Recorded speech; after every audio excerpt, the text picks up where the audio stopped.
Traintalk Radio, episode number 2. Live from the La Mesa Model Railroad Club, it's Traintalk Radio.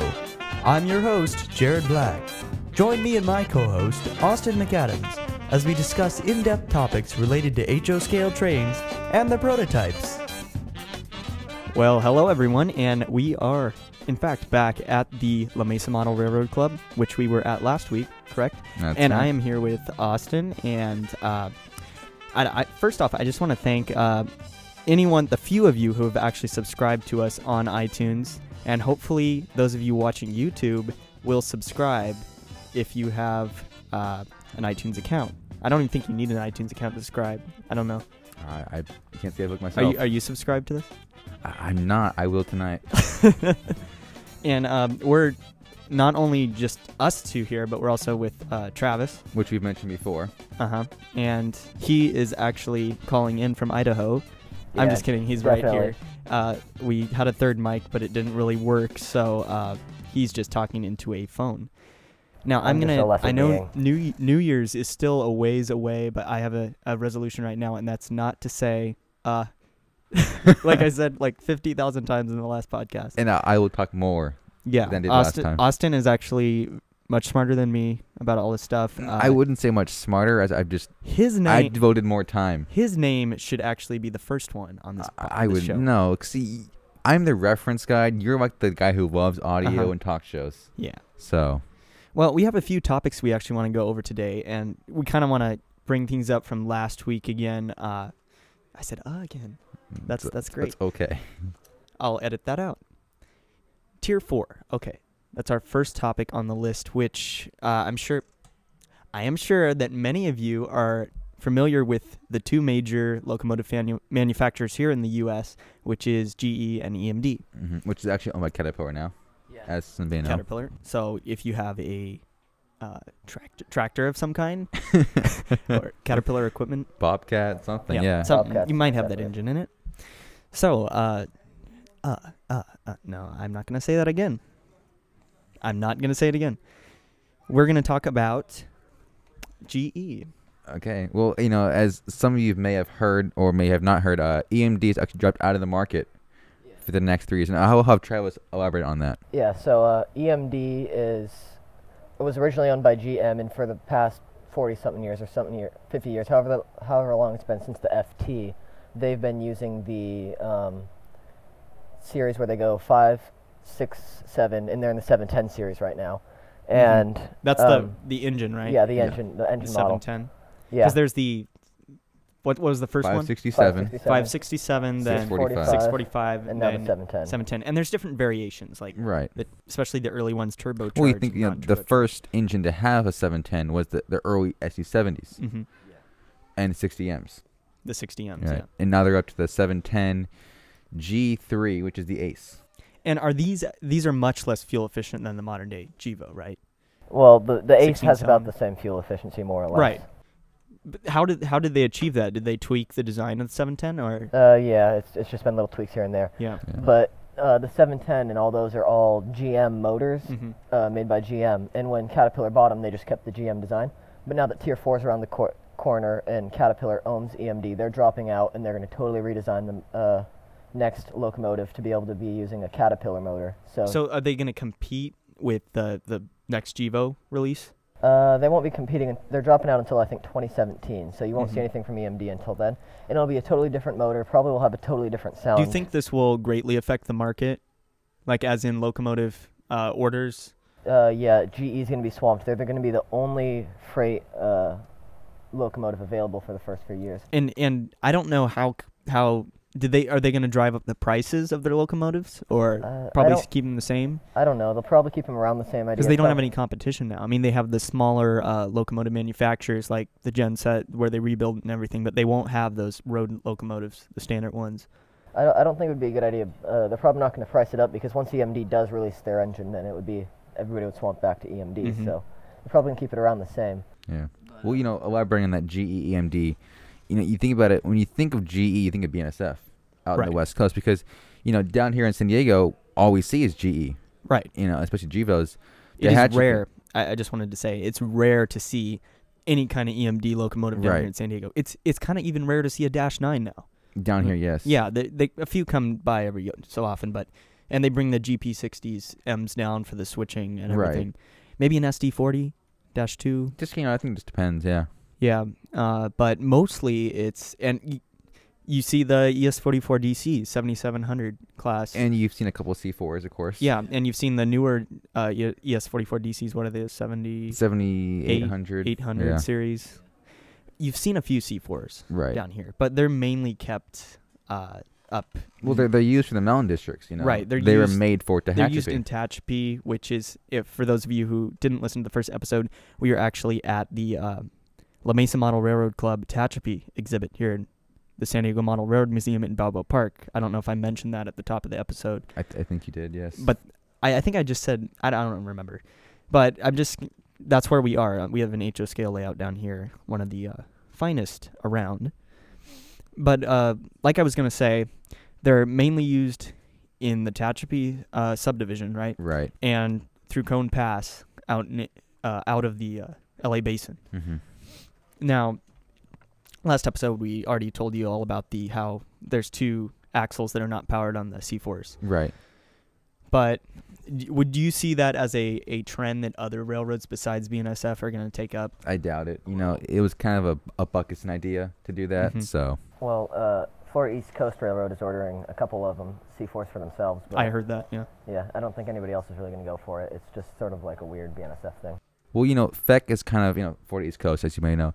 They're kind of trying to become a better and rival, in Florida. But I honestly feel like they're trying to become like a miniature KCS, and it just won't catch on. Right. But, I see EMD as kind of, unless they come back big and strong, I see them as kind of petering out. Yeah, well, they realize that they can't really compete with GE as much. Right. And that's why they're developing all the Tier 4 technology into something to replace the F-59 PHI. Right. Trying to bring back the passenger service and everything, and then sort of work on freight as a secondary thing. The thing was, the F40 PH, I'm kind of going back a bit, they were the main locomotive during the 80s and the 90s, right? Or 90s, yes. Then the problem came when I think they're too tall to fit into New York, right? Yeah, they're too tall, and then they were getting older, so they were right. So, I mean, you see them like the variations of the F40 PH on these commuter railroads back east and such, but the main locomotive that's used right now is the Genesis models. P42, right? The P42 which came out in '93. And back east, the P32 AC. Right. Yeah. And they have the P40, which is kind of a rarity, but they're still around. They're still around, but the P42 has been the workhorse of Amtrak for a number of years now. And Via Rail, too, up in Canada. But I see them as, a lot of people have said that they're not too reliable. Yeah, I've heard that from an engineer standpoint, is they tend to break down. You will occasionally see a 4-1 unit to Amtrak on their, Southwest Chief, Coast Guard, whatever. Freight locomotive. Exactly. Yeah. But it's going to be interesting if they go back to passenger EMD and they come out with a locomotive Amtrak wants and some of these other big commuter railroads want. Right. I could see them making a comeback. Well, if they could get a new engine to Metrolink. I mean, Metrolink is, they're a pretty big railroad out here in Southern California, and their main engine is their F9PHs and F9PHIs. They've been, what are the new ones? It's made in Boise. The MP36. They have the MP40s. I don't think Metrolink has. They have 36s. 36. Yeah. The other railroads have the MP40. Right. These locomotives, oh gosh, they're homely. They look like some kind of beetle when you look at them with the headlights. And it's kind of like a P42 made at F59. I feel like they kind of copied the design of the F59 PHI. And they kind of took the longer body of the P40. I don't know if they're fiberglass on those ones, but the fiberglass nose is actually on the F59 PHI. But it kind of looks like that, only it's a bit longer. It's kind of like a bless your heart kind of engine. But I heard they're reliable. Yes, and the cab I hear is pretty nice as well. Mm-hmm. Now this locomotive manufacturing company, I don't know the name of it, that makes these locomotives. It's like I want to say True Line Trains. Well, that's the HO model. In real life, it's like it's a rebuild company. I want to say. Yeah, they make a lot of gensets and such out of these older road switcher. Speaking of F-59s, there is an HO scale one right in front now, of us. right in front of us. You can see the one on YouTube. Yeah. Or you can see on YouTube. It's right in front of us right now. It's slowly dying, and how about we not give it a push so it doesn't make any more racket? So this is actually a Surfliner paint scheme. Yeah. As you may know, it's one of the biggest commuter routes between LA and San Diego, which is our area. The Surfliner paint scheme was actually made in 2001. Mm-hmm. Before then, they used to use the F-40s and M fleets. So right, but it's just weird though when I look at the locomotive. It's just, how did they come up with such a design like this? Well, it's supposed to be wind deflectant. Right. To push the wind over there. And it's actually, they made it so tall because it's the same height as the Surfliner cars. Uh-huh. Because then the wind isn't going to be hit the Surfliner car. If you think about it, a P-42, it's substantially lower. Mm-hmm. And that the wind will go over the P-42, but it's going to smack right into the car. Well, I don't think he's going to, I'm just going to give it a push. Should I give it a push? Yeah. Okay, so hopefully it goes away now. Bye-bye. Yeah. Anyway. He's just so happy with that tsunami sound in it. Yeah. That's what is that, 710? 710, yeah. It's kind of correct. The F9 PH or PHI had a kind of distinctive 710, but for the average user, it's a fine decoder.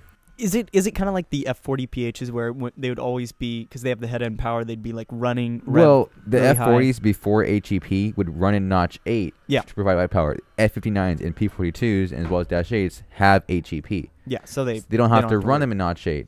Some people hear the HEP and think it's notch 8 though. Yeah. So they have a kind of that distinctive sound to them. So let's move on to our next topic. What have we not talked about yet? How about foreign power? Foreign power. That's a good one. We've me and Austin have had some differences about the exact ratio of foreign power. Right. I should say, and I kind of have, come back on my case of it because the main place I've actually seen trains. I don't go to Tehachapi that much, but I've seen them in Cone Pass, and you see a lot of these. GEVOs. Just the straight BNSF GEVOs going in and out of the LA basin. And the reason for that is of the admissions standards in the LA basin. Right. Which requires them to actually have certain admission, standards for what they can actually admit from the exhaust of the locomotive. Technically, they cannot have any engine lower than a Dash 9 or 70 Mac or 70 series. But, you will occasionally see a 60 or a Dash 8 or whatever. Yeah. So, and a lot of these trains, it's just the solid, Heritage 3 paint scheme. Right. And maybe some Heritage 2 every so often. Well, Dash 9s are pretty much all H2, so. Yeah. Right. With H1s and, there's any Dash 9 you see in Cone Pass is probably going to be H2, except for there's a number of the original Santa Fe ones. And painted. H1s as well. Yeah, the H1s. Yeah. Well, back to your foreign power statement. I mean, in the ratio, I think an average ratio, if you took maybe took all the days, let's say of a week, and, average, you probably be at like 1 foreign unit for every maybe 4 or 5 BNSF units. Yeah. Just kind of depends, on the day you go. I mean, you said because we kind of want to replicate an average day over Tehachapi here at the club in HO scale, and the ratio of foreign power, I'd say, would be below 50%. Yeah, I'd say it depends. Like, whenever I've gone up there, like, I've seen all sorts of crazy trains in one day. It really just depends on the era. Like, modern day, since they're so short on power, all the trains you're going to see are just covered with foreign power because they're desperate for it. But if you model a year or two ago, then you're going to not see as much foreign power. And it also depends on the railroad. Yeah. Right. UP, it's rare to see it. You don't see CSX or NS. You never see BNSF though. And also, it's going to depend on the train. If it's a cross-country BNSF train coming from Chicago or somewhere in that area, you're going to see more foreign power. Mm-hmm. If it's a manifest out of Barstow to Bakersfield, it might be kind of a rarity. So at least here, what would you say, like, how often should we have foreign power in the consist? Just probably depends on the train and, what we're feeling. If you want to do an average day, I mean, I think it's all going to depend on also is if we have enough power. If we're power short, foreign power it is. I know that it's going to be the first few ops. We're going to be kind of close to Right. what Yeah. our main goal is, but with the how we actually want to replicate a day in 2012. Mm-hmm. But it's going to be kind of hard to get to the exact ratio with the amount of power that we have and the amount of trains we have to send out. We're probably just going to pick a day, maybe, we've recorded it or whatnot and go from there. I mean, if we can find enough power as far as BNSF, because, I mean, really, you don't want to be power short. Right. If you can, you want to have extra units as backup. Mm-hmm. And I think, honestly, if we just put one foreign power maybe for every 5 or maybe even 4. Yeah, that would be fine. Exactly. Because in years past, I've seen, foreign power going out on almost every consist. Right. Here. Yeah. Because they'd be so short on power. Mm-hmm. You'd see stuff maybe from the 80s. Yeah, it just kind of depends. Stuff that didn't... I think we talked about the Red Seals last week. Right. And Yeah. there's still going to be a few in the setup, right? Yeah, of course, and there are some people that don't even like yellow seal. Right. And I've seen red seal even in modern day, to present day today. Yeah, there's a few locomotives out Leftover. there. So on our stance in, if you're a viewer or a listener, why don't you just say, if you have a lot of experience, I don't know what that bell is. That was so random. That was really random. I've never heard that before in my time here, and I've been here since 2008. I don't know. I'm Okay. assuming that's the plywood train thing they have over Yeah, there. somebody it probably probably is. rang Yeah. that. That's an interesting bell. Okay, so we've talked about foreign power. So like I said, if you're a listener or a viewer, why don't you just say how much foreign power you think we should have for Tehachapi, Mm-hmm. and we'll consider that. We'll see what we get. Anyway, we were going to talk about the big boy update, and our man Travis here is All right. the unofficial head of the He's our local Correspondent. heritage correspondent. Yes. Yeah, I'm the heritage correspondent. unofficial, of course. So UP people out there, don't be all freaked out. So I've been pretty interested in the big boy. I followed it from when they pulled it out in Pomona to West Colton. Then I followed it from West Colton all the way to the border of California. And then it sort of dropped off the face of the planet once it Yep. got to Cheyenne and got put in that roundhouse. And what they've been doing is they've been remodeling the steam shop. The steam shop Yeah, I was- heard about that. Yeah. It was in like really, really crummy condition. Yeah, it was designed for supporting the more of the Mhm. diesels and the smaller steam engines like the FEF than supporting a monster like the big boy. So they've pretty much rebuilt the entire steam shop, and they're currently retrofitting it. So I think they're having all the bays so they can get under Yeah. the locomotive Mhm. right now. They're But adding overhead. I've kind of heard a lot of negative feedback from people about the steam program in recent years. Yeah. How they've gone from 2 operational steam locomotives that they have, ready to run whenever they want, Yeah. to what is it? Just the 844? Is it down still? The 844 is still down. But And the 3985, they claim they're not even touching until Yeah. they got this the big boy going, done. which is 5 to 7 years away. The Mhm. the 3985 has a bad boiler. So, I mean, it's been a lot of talk about the leadership. Yeah, people are saying that the new guy, Ed Dickens, is to blame, which I think maybe because he's new, but not necessarily just him, because this is old equipment from 100 years ago. Right. And they do run it all over the country all the time. Yeah. So it is going to go bad, and when it goes bad, as these engines get older, it's going to be harder to replace the parts. But I mean, with a this is UP. It's not like some small volunteer organization. Yeah. Don't they have enough money to do this if they really want to? Yeah, they do, but you have to machine the parts, which Right. takes a while. And can't they like expand their steam crew and get more people on this so they Well- can be making a lot more progress? Well, think about it from the UP standpoint. UP is a for-profit corporation Mm-hmm. Right. focusing on the freight traffic, and they're just getting on their feet after the economic recession. Right. They don't really want to pour a lot of money into just a little PR thing, which is what the STEAM program is. Well, hopefully in the next few years we'll see some progress, Yeah. and hopefully they'll get it running pretty soon in the next 5 to 7 years. 5 right, to 7 years. Yeah, right now they've removed all the little components they could, and they're Mhm. investigating with those, and they're getting ready to pull the boiler apart right now. Mm-hmm. Well, that's so good. when they're done, is there like a goal or plan for how they're going to use the 4014? Their first plan is to take it to the Golden Spike ceremony in I forgot where it is. Promontory. No. Promontory. Yeah, Promontory. Well, And how? Because the main line does not run through the actual spot. they're gonna go as close. They're gonna go as close as they can, which Yeah. is, do you know how far? When they went around it, they went through Salt Lake. So Yeah, I think it's only a few miles Yeah. away.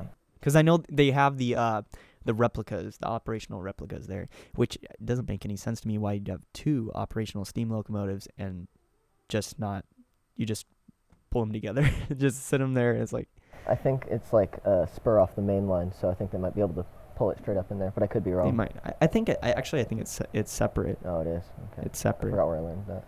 But after they do that, they're planning to take Yeah. it down to actually take it where it came from, whereas Pomona. Yeah. And they're going to let anyone who's a member of the Steam Giants ride on it, and so it'll be That's pretty good. cool to see it down here in California again. Well, hopefully we can look forward to that. Do you have something to say, Austin? Yeah. One more thing is, quick question for our viewers: are there any plans for a heritage special over to Tehachapi? Oh, I'd love that. No. That's Okay then. you can't really plan that out. I'd like to see 3751 go over Tehachapi again. Yeah, that'd be kind of cool. It's been a few years. Has it been? It's been since the 90s. It hasn't been done in San Diego in a while. How is it? It has not. It's been there 3 times, and the last time was 2012. I want to say. Yeah, it was yeah, 12. it was that Well, wasn't that long ago. It was 2012. There's been rumor that they wanted to do another Yeah, one this year, but Right. that never happened. I was talking to the guy, one of the people who work on it, and they're saying that Maxwell Link and BNSF are going to be doing track work for where they usually run it out to San Bernardino. So next year they have to run it to San Diego, and that's their plan currently, is to run it down to San Diego. Well, that should be interesting. We'll definitely cover that on my YouTube channel. At least I don't know about you guys, but You know, I'm not too big into heritage stuff. well, it's a steam locomotive, Yeah, and it's you know. here in San Diego. I mean, you don't often. Well, there's the little ones, up in Poway and stuff like that, but it's not often. Actually, you never see a standard gauge one under steam except the 3751 here. Mm-hmm. They had back in like '88, I think they brought some Campo stuff out, but Yes. Yeah. that was way too long ago, and now they don't run any steam, No. and their dreams are Well, very far away. steam's kind of an old tradition. Unless you know how to, fix up a steam engine, you don't know how. There's no real, easy way to do it. Right. So There's I mean, a lot of maintenance. Diesel engines, you have one ace, you have parts for another one. Yeah. Because you can buy them in bulk. But these steam engines, like the big boy from 60 years ago, unless you know what you're doing, you're just gonna be like kind of screwed. Yeah. Well, I think that should conclude our show this week. So I just once again want to thank everyone for listening. And for Travis for guest starring. Yeah, he's hopefully a big, help to us. And I'm sorry we did not actually get him mic'd. Maybe next week, or not next week. I don't know when we're next Next gonna time we do it. So I want to thank everyone for listening, and that'll conclude our show.